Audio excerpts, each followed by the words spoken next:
لو تناهيتم إلى سر الحياة وصنعتم كائنا حيا نرى لم نزد إلا يقينا بالإله لم نزد إلا يقينا بالإله. روزے کے بارے میں جو سوال بہت زیادہ پوچھے جاتے ہیں، الٹی آ گئی ہے، ابکائی آ گئی ہے، اس سے روزہ تو نہیں ٹوٹا، انجیکشن لگانا ہے، چوٹ لگ گئی ہے، خون نکل گیا ہے، خون لگانا ہے، انہیلر لینا ہے. تو الٹی آنے سے روزہ نہیں ٹوٹتا. الٹی آنے سے روزہ اس وقت ٹوٹے گا جب دو شرطیں پائی جائیں گی. ایک یہ کہ الٹی منہ بھر کر ہو بہت زیادہ، اور منہ بھر کر الٹی ہوئی اور آپ نے اس کو نگل لیا تو نگلنے سے روزہ ٹوٹ جائے گا. دوسری شرط یہ ہے کہ الٹی منہ بھر کر ہو، خود سے نہ ہو بلکہ آپ نے جان بوجھ کر کی ہو. منہ بھر کر اچھی طرح سے. منہ بھرنے کا مطلب یہ ہوتا ہے کہ اتنی زیادہ ہو کہ آپ اگر روکنا چاہیں تو وہ روک نہ سکیں.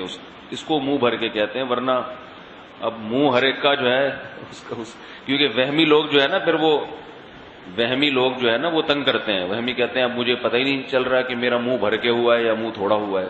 تو بھائی اب منہ تو آپ کا اپنا ہے، میں تھوڑی پتہ لگا سکتا ہوں کہ آپ کا منہ بھرا ہے کہ نہیں بھرا. اس کا ایک فقہا نے ضابطہ بیان کیا ہے کہ اتنا کہ منہ میں روکنا اس کو ممکن نہ ہو.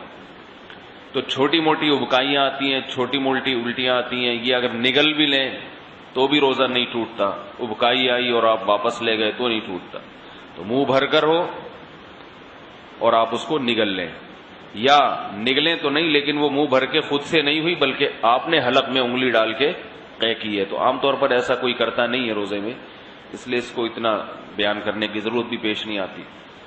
اس کے علاوہ گلوکوز چڑھانے سے، انجیکشن لگانے سے روزہ نہیں ٹوٹتا.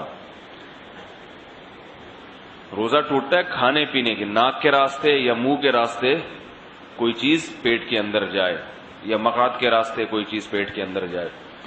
آنکھ میں دوا ڈالنے سے روزہ نہیں ٹوٹتا، خوشبو لگانے سے روزہ نہیں ٹوٹتا، خوشبو سونگھنے سے روزہ نہیں ٹوٹتا ہے. کان میں دوا ڈالنے سے روزہ ٹوٹتا ہے یا نہیں، اس میں علماء کا اختلاف ہے. پہلے جو ہمارے فقہاء ہیں انہوں نے لکھا ہے کہ کان میں دوا ڈالنے سے روزہ ٹوٹ جاتا ہے. اس کی وجہ یہ ہے کہ ان کا یہ خیال تھا کہ کان جو ہے نا یہ دماغ تک اس کا کوئی لنک ہے. ہم جب کوئی چیز کان میں ڈالتے ہیں تو دماغ میں پہنچتی ہے وہ. لیکن بعد میں جو ڈاکٹروں کی تحقیق ہے وہ یہ کہ کان میں کچھ بھی ڈال دیں وہ دماغ تک نہیں پہنچتی، نہ پیٹ میں جائے گی وہ، نہ دماغ میں جائے گی. تو اس تحقیق کی وجہ سے علماء کی رائے بھی تبدیل ہوئی.